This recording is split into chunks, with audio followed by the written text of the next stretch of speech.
से खुद को ढूंढ लेंगे, सपने को खुल के जिएंगे। लोग जो देखे कमी उसको जमी कर मिल के परचम हम फहराएंगे, नई दुनिया बनाएंगे।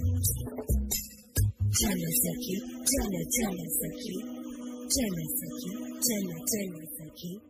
हेलो साथियों, नमस्कार। कैसे हैं आप सब? उम्मीद करती हूँ आप सब अच्छे होंगे। मैं अर्चना, आपकी साथी, दोस्त, सखी, सहेली, आज फिर से हाजिर हूँ आपके लिए हिंदी पॉडकास्ट की विशेष सीरीज जेंडर का बवंडर बात भी जज्बात भी को लेकर।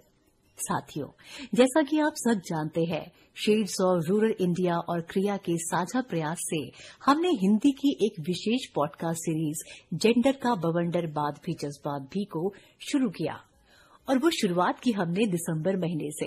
इस सीरीज का उद्देश्य था कि हम यूपी, बिहार और झारखंड 3 राज्यों की यात्रा कर उन गांव तक पहुंचकर ऐसी कहानियों की तलाश करें जहां क्रिया बीते कई वर्षों से अपनी सहयोगी संस्थाओं के साथ मेरी पंचायत मेरी शक्ति प्रोग्राम संचालित कर रही है।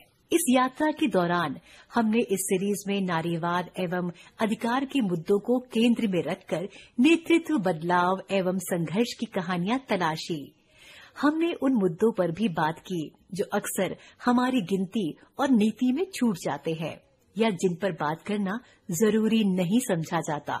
हमने इस सीरीज में युवा लड़कियों के नेतृत्व की कहानियों को सुना, विकलांगता से जुड़े मुद्दों की कई परतों पर गहराई से बात की और ये समझने की कोशिश की कि कैसे विकलांगता और जाति का एक दूसरे पर असर पड़ता है। साथ ही विकलांगता महिलाओं की शादी के दौरान की मुश्किलें और उनके प्रजनन स्वास्थ्य की चुनौतियां, सुगमता या एक्सेसिबिलिटी के ढांचे, उनके साथ होने वाले हिंसा पर कई साथियों के अनुभव सुने। साथ ही इन मुद्दों से जुड़े और उन किरदारों से भी मिले।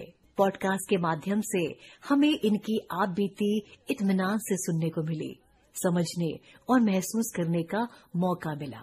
सीरीज में उन महिलाओं और लड़कियों ने भी अपने अनुभव साझा किए जो अपनी पंचायत में प्रधान, सरपंच, मुखिया, वार्ड मेंबर, सदस्य किसी न किसी पद में काम करते हुए कैसे अपनी पंचायत में महिला मुद्दों पर चर्चा कर रही हैं और उन्हें ग्राम पंचायतों के योजनाओं में शामिल कर रही हैं। अंतिम कुछ एपिसोड्स में हमने ट्रांस व्यक्तियों से जुड़े ऐसे मुद्दों पर भी बात की जिन पर अमूमन लोग अपनी एक पूर्वाग्रह और गलत सूचनाओं के साथ उनके साथ भेदभाव करते हैं। हमने उनके यौन एवं प्रजनन स्वास्थ्य को ध्यान में रखते हुए भारत में मौजूदा स्वास्थ्य की सेवाएं और उनकी पहुंच पर भी बात की। शिक्षा और जॉब में ट्रांस साथियों के प्रतिनिधित्व की बात की। इसके साथ ही ट्रांस आंदोलन पर भी बात की। ऐसे कई जरूरी विषयों को अपने सीरीज में शामिल किया। बावजूद इसके कई सारे जरूरी मुद्दे छूट भी गए। हम चाहते थे इस सीरीज के समापन में हम एक विशेष एपिसोड आपके सुझावों और सवालों को ध्यान में रखते हुए खासकर आपके लिए बनाए। आज जेंडर का बवंडर बात भी जज्बात भी के अंतिम यानी 18वें एपिसोड में हमने आपके सवालों और सुझावों को शामिल किया है। हम कोशिश करेंगे इन सवालों के जवाब क्रिया से जुड़े कुछ साथी आपके साथ साझा करें। साथ ही हमारी सहयोगी नीतू भी इस पॉडकास्ट के अनुभव को बताए। तो चलिए, अब बारी है आपके सवालों की। ये सवाल हमने शेड्स ऑफ रूरल इंडिया के यूट्यूब, इंस्टाग्राम और फेसबुक पेज के कमेंट बॉक्स से लिए हैं। कुछ सवालों को व्हाट्सएप मैसेज से भी लिया गया है। इन सवालों के जवाब के लिए आज हमारी सहयोगी नीतू ने क्रिया की प्रोग्राम टीम के साथ बातचीत की है। हमारे साथ क्रिया की 2 साथी बबीता और अर्किना भी जुड़ी है। तो आइए सुनते हैं इस चर्चा को।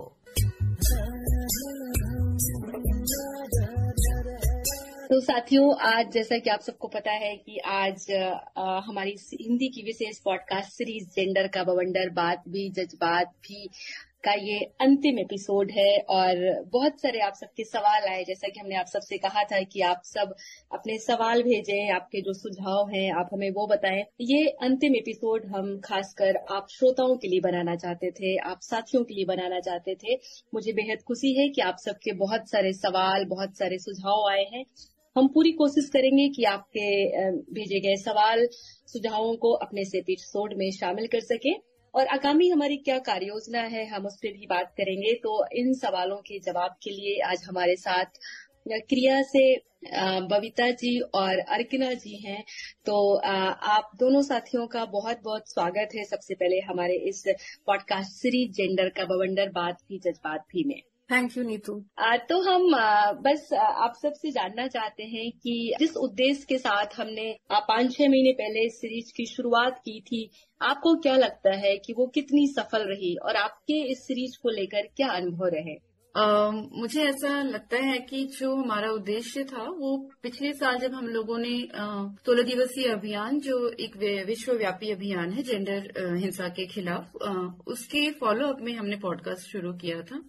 और जो हमारे अनुभव हैं इस पॉडकास्ट को लेकर और जो कम्युनिटी में जो इसका इम्पैक्ट है या फिर जहां भी आपके दर्शक थे उन सबको लेके हमें ये लगता है कि हम यही चाहते थे, हम यही जाना चाहते थे। स्केल की बात तो मैं नहीं कर सकती, शायद वो स्केल के आंकड़े आपके पास बेहतर हैं, पर हमारा उद्देश्य था कि जो मुद्दे हैं उसकी बारीकियों को लेके हम ज्यादा से ज्यादा लोगों तक इस बात को बता सके कि ये जो जेंडर की जो बाइनरी अंडरस्टैंडिंग है सिर्फ वो नहीं है, उसके अंदर बहुत से लेयर्स हैं, बहुत से परतें हैं और उसको बिना समझे हम बाकी चीजों को नहीं समझ सकते हैं। और उसको समझ बनाने के लिए जो हमारा उद्देश्य था वो हमने हासिल किया है। जो भी हमारे दर्शक रहे हैं यदि उन्होंने बहुत बारीकी से इन सारे एपिसोड्स को सुने होंगे और यदि हम इस सोच से भी सामने आते हैं कि हम एक ह्यूमन राइट पर्सपेक्टिव से चीजों को हमेशा देखना चाहिए और उसके लिए काम करना चाहिए,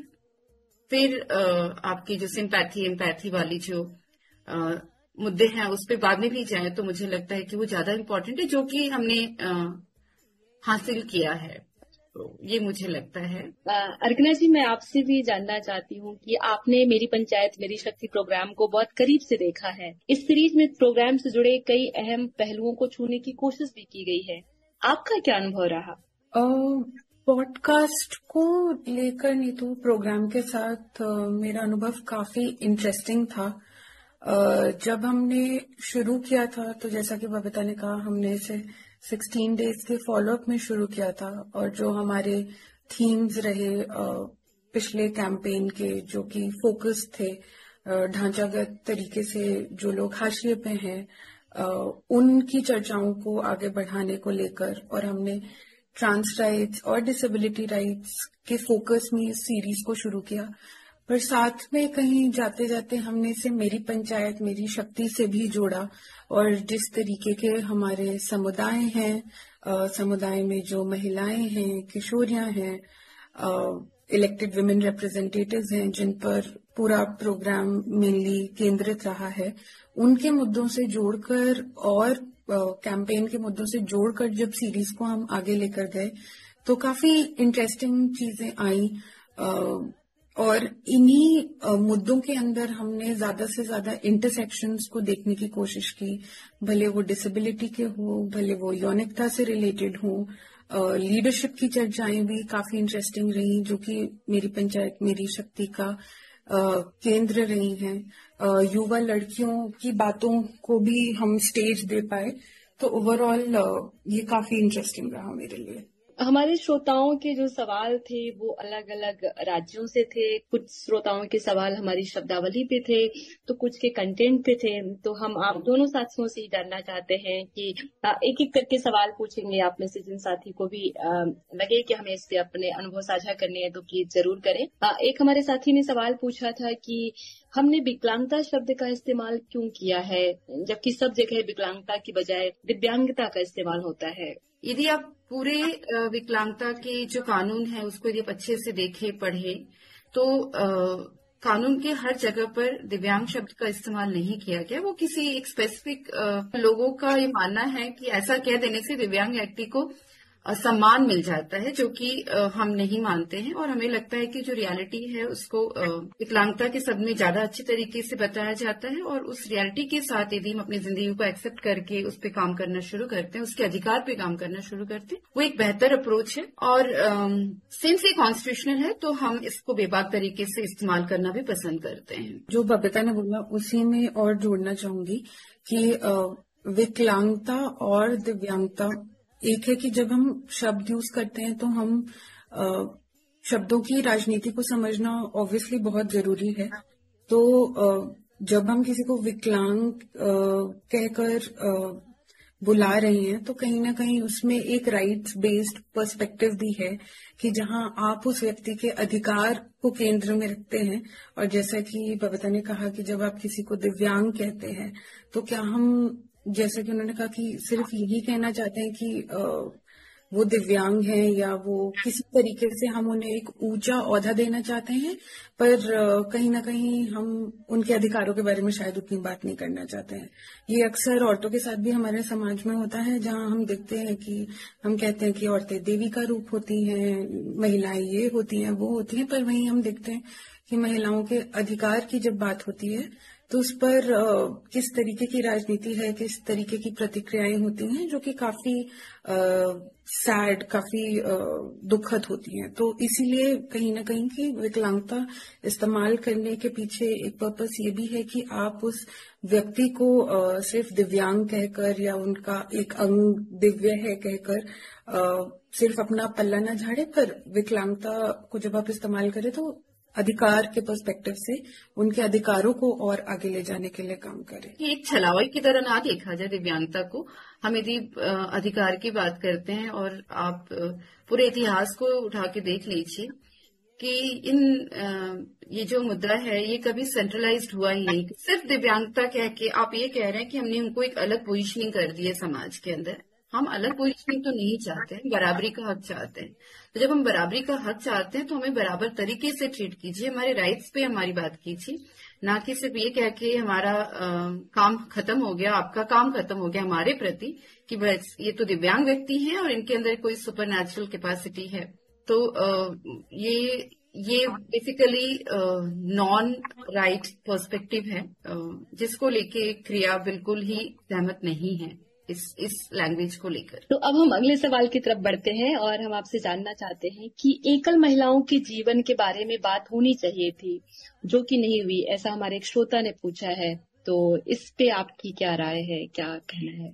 ऐसा नहीं है कि हमने एकल महिलाओं की बात नहीं की। यदि पूरे पॉडकास्ट के सीरीज को देखा जाए तो हमने हाशिए पे जो महिलाएं उनकी बात की है, जो स्ट्रगल कर रही हैं, जिनकी जो दृश्यता है वो नहीं हो पाती और बहुत सारे कारणों से नहीं हो पाती, जिसमें एकल महिलाओं का जो इकोसिस्टम उसको लेके भी हमने इंडिकेट किया। पर हमने हो सकता है क्योंकि हमारे कार्यक्रम के अंदर हम उस तरीके से सिर्फ एकल महिलाओं की बात नहीं कर रहे, हम सारी महिलाओं की बात कर रहे, सारी लड़कियों की बात कर रहे, जेंडर के उन सारी परिचयों को लेके बात कर रहे हैं जिनके साथ भेदभाव किया जाता है और सिर्फ इस वजह से किया जाता है उनके उस कंडीशन में उनको उस तरीके से सामाजिक ढांचे के रूप में उनको देखा जाता है कि वो नीचे पायदान में है। तो मुझे लगता है कि एकल महिलाओं के साथ भी यही है और हमने अलग से कोई बात नहीं करी या एपिसोड नहीं बनाया।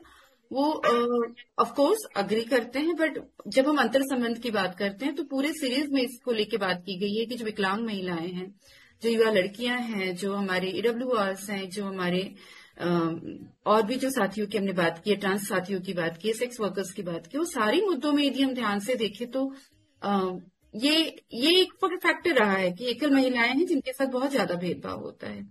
तो आई थिंक हमने बात करी है, स्पेसिफिकली बात नहीं करी है। तो ये हमारे बातचीत का एक अहम हिस्सा हमेशा से ही रहा है जब हम समुदाय में या कहीं भी अपने मुद्दों को लेकर बात करते हैं। तो अर्चना जी, अगर आप साझा कर पाए कि इस सीरीज में केवल ग्रामीण महिलाओं और लड़कियों के मुद्दों को ज्यादा शामिल किया गया है, आपको क्या लगता है शहरी क्षेत्रों में इनकी स्थिति बहुत बेहतर है? ग्रामीण क्षेत्र पर फोकस करने का मेन कारण यही रहा है क्योंकि ये पूरी सीरीज ही ग्रामीण क्षेत्र पर फोकस रही है। हमने कहीं भी सीरीज में ये बिल्कुल नहीं कहा है कि शहरी क्षेत्रों में महिलाओं की समस्याएं नहीं है। काफी समस्याएं अलग रूप में भी हैं, काफी समस्याएं गांव के तुलना में और ज्यादा जटिल हैं। तो हमारा बिल्कुल ये नहीं था कि हमें शहरों को लेके कोई बातचीत, शहर की जो महिलाएं हैं या लड़कियां हैं या उनके साथ जो भेदभाव है उसको लेके बात नहीं करनी, क्योंकि हमारी एक्सपर्टीज, हमारे अनुभव वहां पे अभी उस मुद्दों को लेके काम करने का था और हम उसी को शेयर करना चाह रहे थे। जैसे अर्किना ने कहा, मे बी इन फ्यूचर हम शायद वापस आए इन मुद्दों को लेके, शहर के प्लेटफॉर्म पे क्या हो रहा है उसको लेके बात करें, बट मुद्दों में हमने काफी कवर करने की कोशिश की है। हमारी एक साथी है, कानपुर में रहती हैं, शिखा नाम है उनका, और उन्होंने हमसे एक सवाल पूछा था कि कार्यक्षेत्र में महिलाओं के साथ होने वाले भेदभाव को क्यों शामिल नहीं किया गया, और वो चाहती थी कि अगर शामिल नहीं किया गया तो क्या हम सब भी अपने अनुभव साझा कर सकते हैं, पर अभी हम उनको इसमें शामिल नहीं कर पा रहे हैं। आप इसे कैसे देखती हैं अगर हम कार्यक्षेत्र में महिलाओं के साथ होने वाले भेदभाव की बात करें? शायद पहला जो जवाब था उसी से ये जवाब भी जुड़ा हुआ है कि ऐसा नहीं था कि हमने किसी पर्टिकुलर, जैसे कि कार्यक्षेत्र में महिलाओं की बात हो रही है तो उनके साथ हो रहे भेदभाव को नहीं शामिल किया, क्योंकि हमारे जो काम के अनुभव थे, खास करके जब हम मेरी पंचायत मेरी शक्ति कार्यक्रम के अनुभव को लोगों तक साझा करना चाह रहे थे, वहां पे हमने EWR के साथ काम किया है, जो चुनाव में महिलाएं प्रतिनिधित्व करती हैं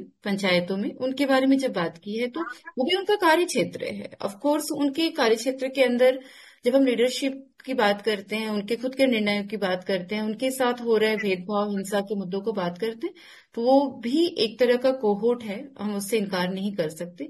यदि कार्य क्षेत्र की बात हम फॉर्मल स्ट्रक्चर के अंदर करें या बहुत ज्यादा शहरी और फिर ग्रामीण फॉर्मल स्ट्रक्चर के अंदर बात करें तो वो हमने नहीं करी है, क्योंकि वो हमारे काम का हिस्सा भी नहीं था।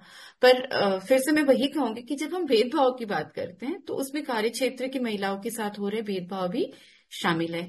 उनके लिए जो कानून बनाए गए हैं कार्य क्षेत्र में महिलाओं की सुरक्षा के लिए, सेफ्टी के लिए, या किस तरीके से ढांचे हैं हमारे, नीतियां क्या है, उस पर हमने बात नहीं करी है एंड वी एक्सेप्ट। फिर से वही है कि यदि भविष्य में हमने फिर से कभी कॉन्वर्सेशन किया तो शायद हम इस मुद्दे पे भी बात करें। जी, मैं जोड़ना चाहूंगी कुछ। Please please please. जैसा कि बबीता ने कहा कि हो सकता है कि बहुत डेडिकेटेडली किसी एपिसोड में हमने इस चर्चा को नहीं उठाया है, पर अगेन क्योंकि इतने लोग हमें सुन रहे हैं तो हम कार्य क्षेत्र की उनकी अंडरस्टैंडिंग को भी थोड़ा चैलेंज करना चाहेंगे कि कहीं ना कहीं EWRs के जरिए किस तरीके का भेदभाव, किस तरीके की चुनौतियां वो पंचायत में एज लीडर्स फेस करती हैं, उस पर अगेन कोई एक एपिसोड नहीं है, पर थ्रू आउट सीरीज आप देखेंगे कि महिलाओं ने इस बारे में बात की है।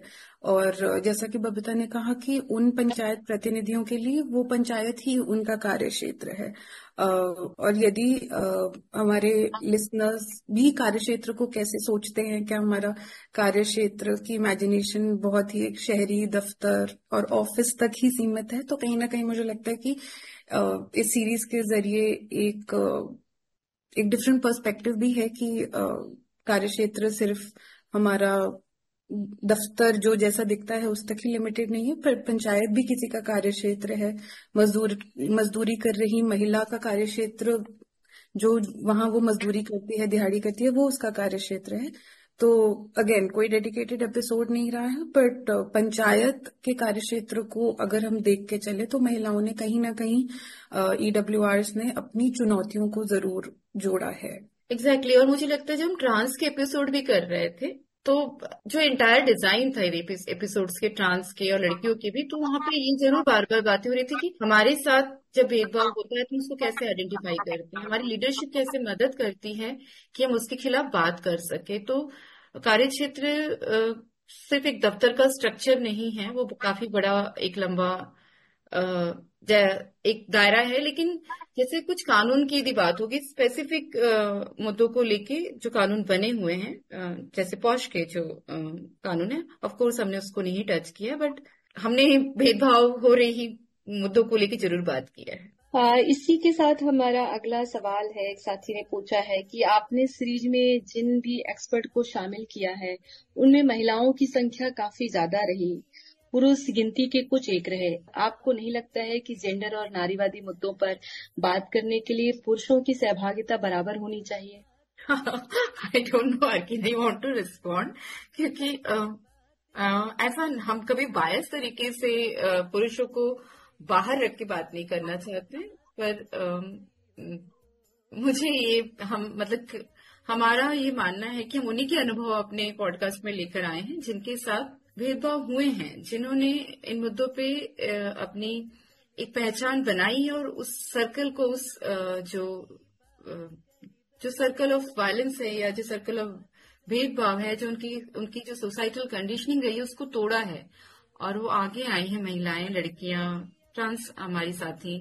तो उनके अनुभव हमारे लिए लोगों तक साझा करना ज्यादा जरूरी था। ये जो सुदूर क्षेत्रों में महिलाएं, लड़कियां, हमारे ट्रांस साथी, ईडब्ल्यूआर जो काम कर रही हैं, जिनको एक सोसाइटी में एक रूप या ढांचा दे दिया गया, किस तरीके से वो तोड़ रही है, तो वो अपनी कहानियां शेयर करें, उनको एक प्लेटफॉर्म दे, जो कि प्लेटफॉर्म नहीं मिलता है। और ये प्लेटफॉर्म उनके लिए काफी इम्पोर्टेंट रहा है ताकि वो अपनी बातों को शेयर कर सके, लोगों तक बता सके। और पुरुषों की जहां तक बात है तो ये कुछ भी इंटेंशनल डिसीजन नहीं रहा है। ऑफ कोर्स जब महिलाओं के मुद्दा है, लड़कियों के मुद्दे हैं, ट्रांस साथियों के मुद्दे हैं, विकलांग साथियों के मुद्दे, तो बात वही करेंगे जिनके मुद्दे हैं।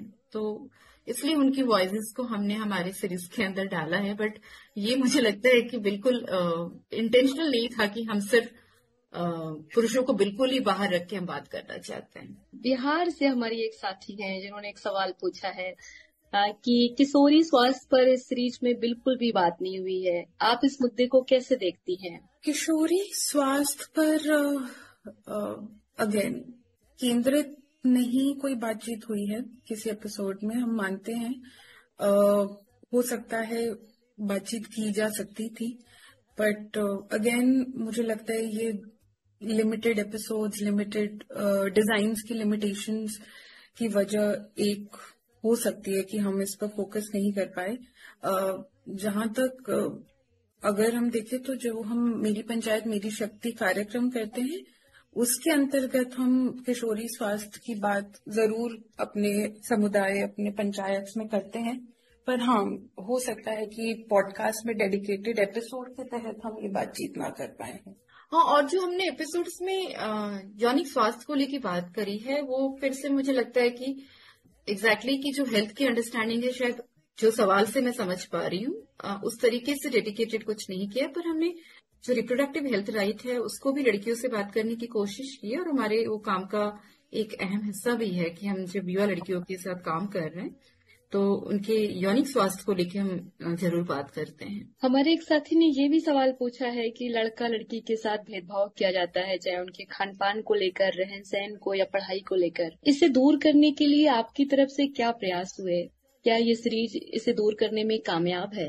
कितना बड़ा सवाल है ये पूरी भेदभाव की बात को लेकर पूरा सीरीज में डिजाइन किया था कि वो और सिर्फ लड़के लड़की के साथ ही क्यों, यदि मैं अपने आप को लड़का या लड़की आइडेंटिफाई नहीं कर रही हूँ तो उसके लिए भी जो मेरे साथ भेदभाव होता है, और वो मेरे खान पान में हो या मेरे रहन सहन में हो या पढ़ाई में हो, वो क्यों गलत है और क्यों वो किस तरीके से उसकी एक राजनीति है जो समाज में जेंडर की पहचान के लोगों को हाशिए पे कर देती है। ये बात हमने करी है और हमारा उद्देश्य है कि ये जो हाशिए पे किया जाता है ये गलत है और इसके लिए हम लड़ाई कर रहे हैं। हमारे समुदाय में जो काम है वो उसको दूर करने के लिए किया जा रहा है। तो मुझे लगता है कि सिर्फ ये सीरीज की बात नहीं है। जिस श्रोता ने ये सवाल किया है उनके लिए मैं खास कहना चाहती हूँ कि इसे पॉडकास्ट के माध्यम से नहीं है, क्रिया का जो पूरा प्रयास है समुदाय में काम करने का या समुदाय के बाहर जो हम एडवोकेसी पे काम करते हैं, उन सारे मुद्दों में हमारा ये प्राइम कंसर्न है कि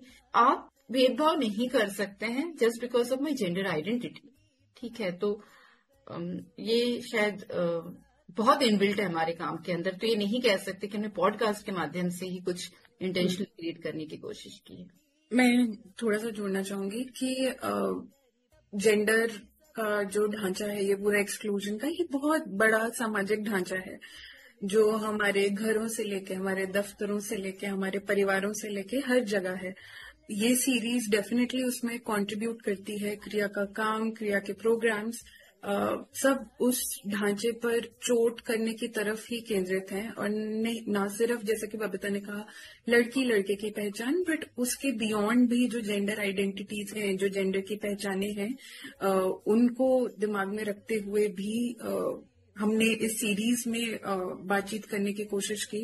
एक्चुअली इस सीरीज में हमने लड़का लड़की से आगे बढ़कर और इंटरसेक्शंस को देखते हुए बात करने की कोशिश की। तो जहां तक रही बात की क्या ये सीरीज कामयाब हो पाई है, वो तो पता नहीं, लिसनर्स शायद बेहतर बता पाएंगे कि वो इन एपिसोड से सुनकर क्या लेकर जा रहे हैं। पर हमारी तरफ से पूरी कोशिश थी कि हम इस जेंडर की बातचीत को और बढ़ाएं, क्योंकि कहीं ना कहीं एक जिसे कहते हैं कि कोई सामने से नहीं कहता है कि वो मानते हैं कि भेदभाव होना चाहिए। मैं भी नहीं कहूंगी, आप भी नहीं कहेंगे, पर वो हमारे अंदर इतना इनबिल्ट है कि हम समझ ही नहीं पाते हैं कितनी बार कि हम भेदभाव कर रहे हैं। और उम्मीद है कि उस जेंडर के ढांचे पे हम थोड़ी चोट कर पाए होंगे, या लोग कुछ इससे कुछ नया या कुछ अलग सीख के गए होंगे और अपनी जेंडर की समझ को उन्होंने भी चुनौती दी होगी। हाँ, और मैं थोड़ा सा किना के साथ ये भी जोड़ना चाहती हूँ कि क्या होता है ना नीतू, जब सिर्फ एक लड़का लड़की के साथ जो भेदभाव की बात हो रही है, यहाँ पे जो सवाल श्रोता ने रेज किया है कि खान पान और रहन सहन, ये तो वो भेदभाव है जो दिख जाते हैं। हमने इस एपिसोड में तो उन भेदभाव की भी बात की है जो दिखते नहीं है हमारे समाज के अंदर। हम सब जानते हैं कि वो डिस्क्रिमिनेशन अदृश्य है, पर वो कर दिए जाते हैं क्योंकि आप उस रोल में हैं। वो दिखने वाले भेदभाव को लेके ही हम काम नहीं कर रहे हैं। हम उन भेदभाव की जो अदृश्यता बनाई जाती है, जानबूझ के समाज में ढांचेगत बनाई जाती, उस पर भी बात करने की कोशिश की है इस एपिसोड के माध्यम से। तो अर्चना जी, बबीता जी, आप दोनों साथियों को हम बताते चलें कि हमारे पास श्रोताओं के सवालों की लिस्ट काफी लंबी है। कई सारे सवाल ऐसे आए जो एक दूसरे से लगभग मिलते जुलते थे। मुझे लगता है काफी सारे सवालों के जवाब, जो हमने कुछ सवाल पूछे उससे हमारे श्रोताओं को मिल गए होंगे। पर अगर कुछ सवालों के जवाब रह गए हैं, श्रोताओं को लगता है कि उन्हें शामिल नहीं किया गया, तो वो जरूर शेड्स ऑफ रूल इंडिया की ईमेल आईडी पे हमारे एपिसोड के यूट्यूब चैनल के कमेंट बॉक्स में लिख के बताएं।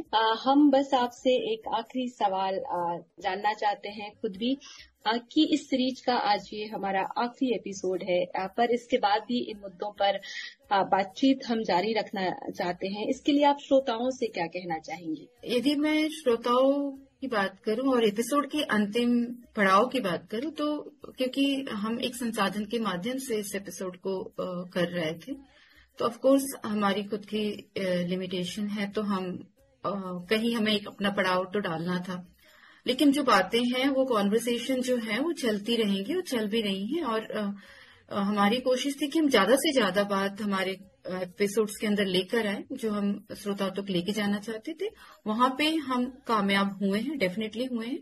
भविष्य की यदि बात करें, पॉडकास्ट का भविष्य में अब हम कैसे सोच रहे हैं, तो हमारा काम बहुत ज्यादा समुदाय में महिलाओं के साथ, किशोरियों के साथ है, और वो काम हम कंटिन्यू कर रहे हैं। और इन मुद्दों को लेकर हम समुदाय में जो हमारी क्रिया की जो प्रक्रियाएं हैं, काम करने का जो तरीका, वो चलता रहेगा। उसमें हम अपने संस्थागत तरीके की रणनीतियों को अपनाते हुए काम करते रहेंगे। इन मुद्दों को लेकर ज्यादा से ज्यादा अन्य श्रोताओं तक जाने के लिए of course we are very thankful to you, shades of rural India का जिस तरीके से कोलैबोरेशन रहा हमारे साथ काम करने का, जिस तरीके से सहयोगिता रही, जिस तरीके से हम लोग ने मिलकर कंटेंट को डिजाइन किया है, वो काफी अच्छे अनुभव रहे हैं हमारे। और वी आर ग्रेटफुल कि हम आपके साथ कोलैबोरेट कर पाए। बट हम ये भी भविष्य में जानते हैं कि शायद पॉडकास्ट माध्यम ना हो, शायद कुछ और माध्यम हो लोगों तक अपनी बात रखने की, चाहे वो कंसल्टेशन का फॉर्मेट हो या कोई और भी तरीका हो, पर हम अपनी बात तो ऑफ कोर्स जारी रखेंगे और श्रोताओं के पास पहुंचने के अलग अलग तरीकों से कोशिश करेंगे कि पहुंचते रहें। पहले तो ये अनुभव काफी अच्छा रहा।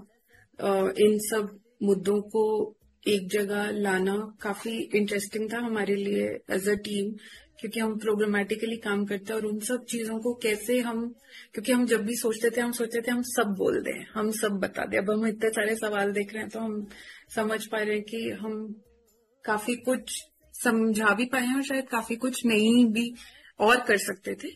तो ये काफी इंटरेस्टिंग रहा। तो बहुत शुक्रिया, अच्छा अनुभव रहा। बस चलते चलते आखिरी में एक सवाल कि अभी जो वर्तमान समय का माहौल चल रहा है, बहुत सारी आप रेप की घटनाएं आसपास सुन रहे हैं, उसकी विभत्सा को देख रहे हैं, तो एक नारीवादी संस्था होने के नाते आप इस तरह की घटनाओं के बारे में, आप इस तरह की विभत्सा के बारे में क्या कहना चाहती हैं? एक्चुअली ये मुझे लगता है कि एक डर का समय हम सबके लिए, जो हम अपने आप को महिलाएं मानते हैं, और बहुत ही सेंसिटिव हालात है चारों तरफ, डरावना है, हमें डरना चाहिए, क्योंकि एक खौफ है समाज के अंदर कि आप हिंसा की बर्बरता को भी देखिएगा तो बहुत विभत्स होते जा रहे हैं। हम सब लोग चारों तरफ समाज में जब ये सारी घटनाएं आती हैं तो बार बार चारों तरफ से आवाज आता है कि ये कानून बना दीजिए, ऐसे कड़े कानून हो जाने चाहिए। और इतिहास उठा के देख लीजिए कि जहां पे भी जितने कड़े कानून हुए हैं, इससे बहुत ज्यादा बदलाव नहीं हो पाए। हमारा मानना है, एक नारीवादी संस्था होने के नाते हम बहुत ज्यादा मानते हैं कि ये एक ढांचागत प्रॉब्लम है। ये समस्या सामाजिक ढांचे के अंदर बनी हुई है, हमारे सारे सिस्टम के अंदर है। जब तक हम ढांचेगत परिवर्तन नहीं करेंगे, वहां पे बात नहीं करेंगे, आप सिर्फ किसी एक तरीके से इस पे कुछ नहीं कर पाएंगे। जब हम इन सारी घटनाओं को सुनते हैं तो हमारा जो एक मेंटल वेलबीइंग है वो भी खराब होता है। और एक जब न्यूज फ्लैश होता है तो उसके पीछे फिर हजारों न्यूज आना शुरू करते हैं। पर क्या हम सब लोग ये नहीं जानते हैं, जो आंकड़े हैं हम सब जानते हैं कि वो सिर्फ जो न्यूज में आ रहा है, किसी एक विभत्सता को लेके बात हो रही है, पर वो जो आंकड़े हैं वो कितने डरावने रहे हैं। हर 1 घंटे में 3 या 4 रेप का होना इस देश में, और फिर उसके अंदर ये तय करना कि किस रेप को एड्रेस करना है, किस रेप को एड्रेस नहीं करना है, कौन सा ज्यादा विभत्स है, कौन सा ज्यादा विभत्स नहीं है, ये मुझे लगता है कि ये करके तो हम शायद इस पे कोई सोल्यूशन नहीं पा पाएंगे। और हिंसा पे हमारी जो राजनीति है वो बहुत साफ है कि हिंसा किसी भी तरह की हो, भेदभाव किसी भी तरह का हो, वो एक्सेप्टेड नहीं है। तो फिर हम हिंसा के अंदर जो भेदभाव है उसको हम नहीं एक्सेप्ट करते हैं। हम डरते हैं उन कठिन सवालों को लेके बात करने से, इसलिए जो हमें दिखता है ना, जो दिखाया जाता है, जिसकी दृश्यता दिखाई जाती है, हम उसी पे बात करने के लिए हमें फोर्स भी किया जाता है। तो ज्यादा जरूरी है कि हम माइंडसेट पे बात करें, मानसिक सोच में परिवर्तन की बात करें, शिक्षा के अंदर किस तरीके से इस सोच को बदला जा सकता है उसकी बात करें, स्वास्थ्य के अंदर कैसे किया जा सकता है। सिर्फ एक तरीके से अपनी गुस्सा दिखाने का जो तरीका है हमारे समाज का, उसके साथ हम अग्री नहीं करते हैं। मेरे एक्चुअली बहुत ज्यादा विचार नहीं है इस पे, क्योंकि मैं जब भी ऐसा कुछ पूछा जाता है और इस तरीके की घटनाएं मैं पढ़ती हूँ तो मैं बहुत ब्लैंक फील करती हूँ। बट आई थिंक एक चीज जो मैं बोलना चाहूंगी कि आई थिंक समाज का जो ढांचा हम देख रहे हैं कि वायलेंस महिलाओं पे ज्यादा है और वो पुरुषों द्वारा की जा रही है। और पितृसत्ता का ये जो पूरा ढांचा है उसमें हम देख रहे हैं कि पुरुष ये हिंसा ज्यादा करते हैं। तो कहीं ना कहीं ये उस तरफ से आना होगा कि वो बदलाव चाहते हैं।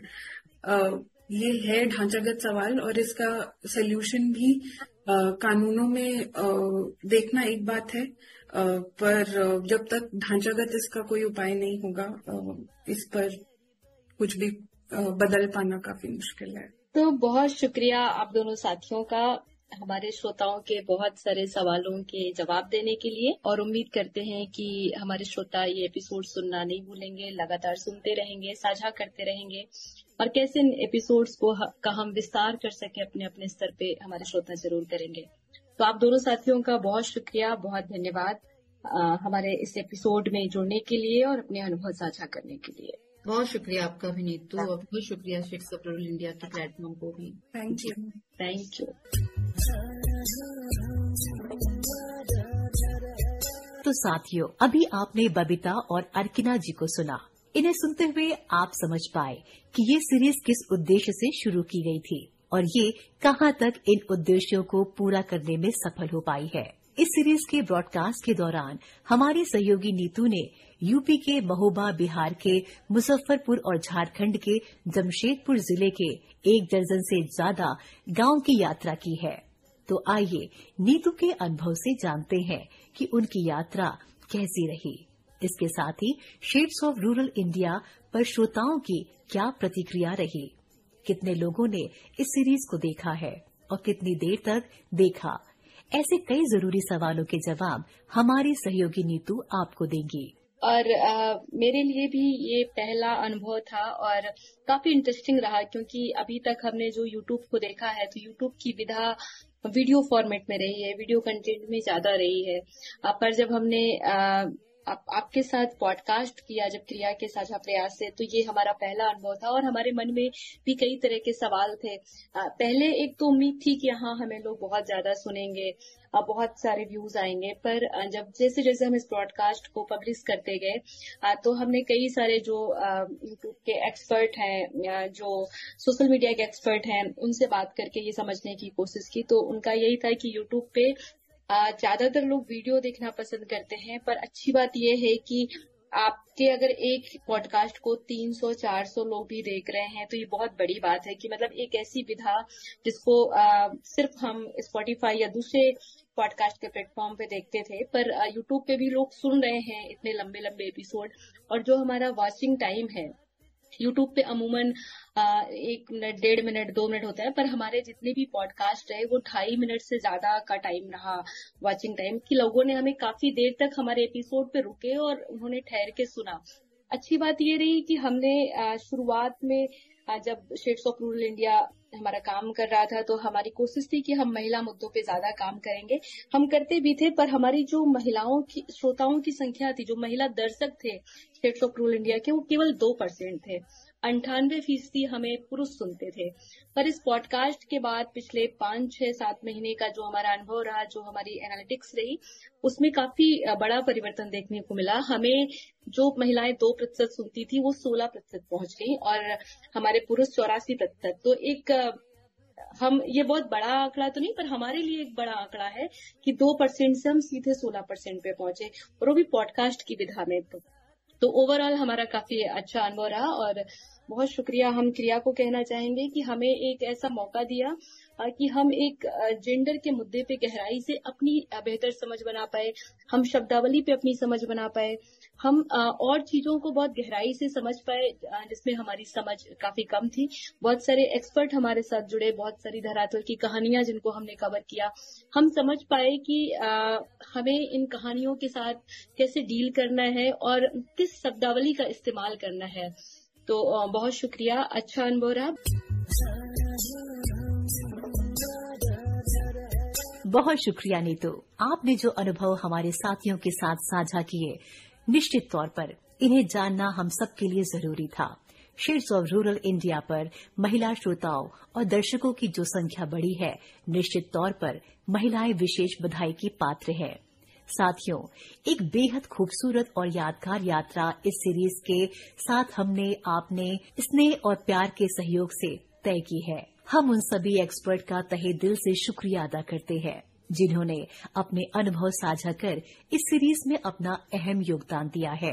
उन कहानी के किरदारों का विशेष आभार रहेगा जिन्होंने बड़ी सहजता और भरोसे के साथ अपने निजी अनुभव हमारे साथ साझा किए। उन सहयोगी संस्थाओं का आभार जिनके सहयोग के बिना इन कहानियों के किरदारों से मिलना संभव ही नहीं था। इन सब में सबसे अहम क्रिया संस्था का हम तहे दिल से शुक्रिया अदा करना चाहेंगे, जिनके सहयोग और मार्गदर्शन के बिना ये सीरीज 18 भागों में पूरी हो जाना संभव ही नहीं था। हमारे उन तमाम श्रोताओं को शुक्रिया और आभार जिन्होंने बड़ी शिद्दत से हमें सुना। बस इसी शुक्रिया और आभार के साथ आप सबसे आखिर में एक और गुजारिश कि अगर अभी तक आपने इस सीरीज के सभी एपिसोड नहीं सुने तो आप शेड्स ऑफ रूरल इंडिया के YouTube चैनल पर जाएं और हमारी प्लेलिस्ट में पॉडकास्ट सीरीज जेंडर का बवंडर बात भी जज्बात भी को सर्च करें और पूरा सुने। यकीनन आपको अच्छा लगेगा। इसी के साथ अब आपकी साथी दोस्त सहेली अर्चना को दे इजाजत। हम कोशिश करेंगे हम आपके लिए कोई और नई सीरीज लेकर आ सके जिससे हमारा और आपका रिश्ता हमेशा यूं ही बना रहे। नमस्कार। आप सब रखें अपना ख्याल। चल सखी अब अपनी सबकी बात कर गई हो, चल सब साथ चल गई हो, ये अब हाथ चल गई हो। चल सखी अब अपनी सबकी बात कर गई हो, चल सब साथ चल गई हो, ये अब हाथ चल गई हो।